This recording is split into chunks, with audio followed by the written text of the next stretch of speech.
Hi everyone, this is Art Smalley, President of Art of Lean Incorporated, and today in conjunction with the Lean Enterprise Institute, I'm going to bring you another short video series on the topic of problem solving, and specifically we're going to deal with what I call type 1 problem solving or troubleshooting. And I want to go to the extreme remote Genba of Mars because I think it provides some unique and opportune learning moments for us to think about. Type 1 troubleshooting is unfortunate, but often necessary, okay, depending upon the circumstances you're facing. And sometimes conditions, at least initially, mitigate your ability to go after the real root cause, and you have to do some things in the short run. So I want to make some comparisons between what I see occurring at NASA and what Toyota actually does, and just share this for the spirit of learning. Some of you might know I wrote the book, 4 Types of Problems for the Lean Enterprise Institute.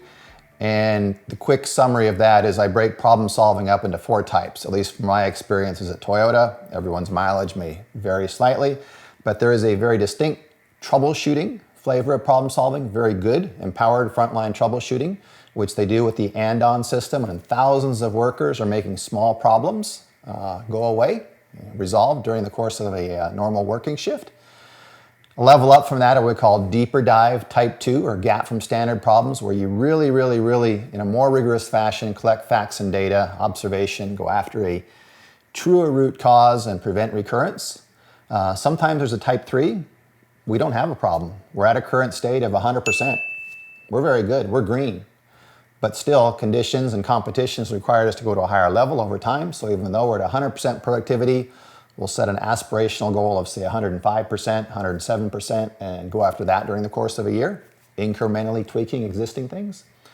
And then beyond that, and of course, there's the more open-ended, breakthrough type of problem solving, innovation routines, things like that, that result in new development of product, processes, systems, things like that in a more dramatic fashion. Okay?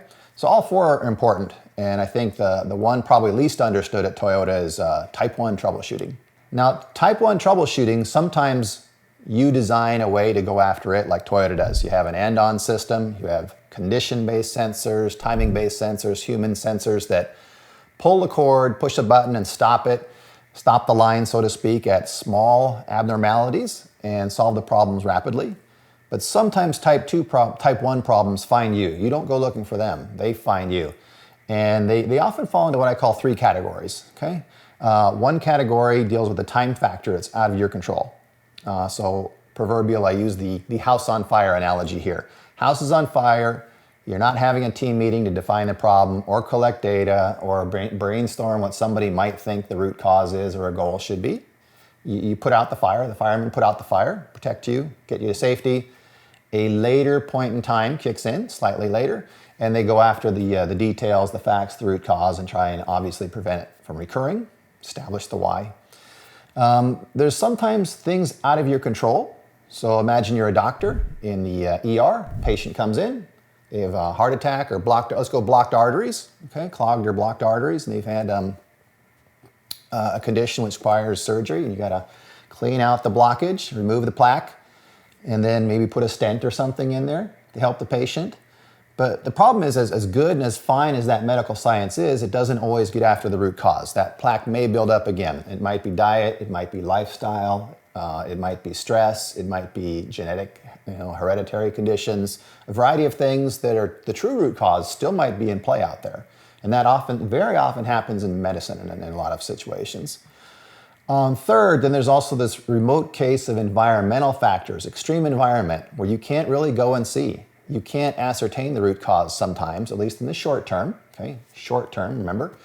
And the environment stops you from doing the deep dive, getting all the facts and details that you would like to.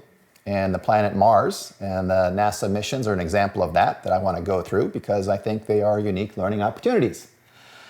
So why, again, go after the Genba on Mars? Well, as I said, number one, it's a very remote location. Can't go and see very easily. Got to have cameras and sensors and then try and ascertain what's going on. Average temperature is very extreme too. Average of minus 80 degrees Celsius, but I think it goes down as low as minus 120, and you might have some on the hot end of 40 degrees Celsius, but that's pretty rare. The average is minus 80. There's very little oxygen, even if you could go there. Very little oxygen and very thin atmosphere, not like Earth. There's minimal, if any, liquid water. What exists is going to be in a gaseous form or solid ice, probably buried or at the polar caps. There's no real ozone layer and no magnetic field either to protect you from solar radiation. Very harsh on equipment as well as people. And you have these giant storms and dust clouds and red dust everywhere, which is terrible for equipment and electronics and things like that. So it's a challenging Genba, to say the least. All right. Now, in addition, we had the COVID-19 complication, and I follow the Mars missions pretty closely as a fan. And they've had to work remotely from home. They're not only working remotely on Earth together as a team most of the time, but they've had to adjust and adapt with COVID-19, and they're, in a large part, for at least the early phase of the pandemic, we're working remotely at home. But in the words of Chief Scientist, Operations Team Chief, Carrie Bridge, she said, hey, this is just textbook NASA. We're presented with a problem, we figure out ways to make it work. So I want to take a couple of their examples, which they've done that in the last few years.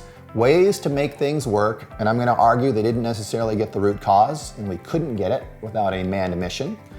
I want to look at the Curiosity rover, some glitches they had over the last 10 years. The InSight lander, which had a probe problem. And third, the more recent impressive Perseverance rover and drone package, which landed successfully, but is having a few glitches as well here and there. All of three of them had unexpected technical problems. The ones I'm going to choose to talk about are drilling related, generally, because I think that's easier to talk about and show in some form or other, and most people know what a drill is, and we can extrapolate from there. The environment challenge is extreme in all three cases. We're not going to walk out there and go and see as a team. We're going to have to use expertise and distant viewing techniques. So it's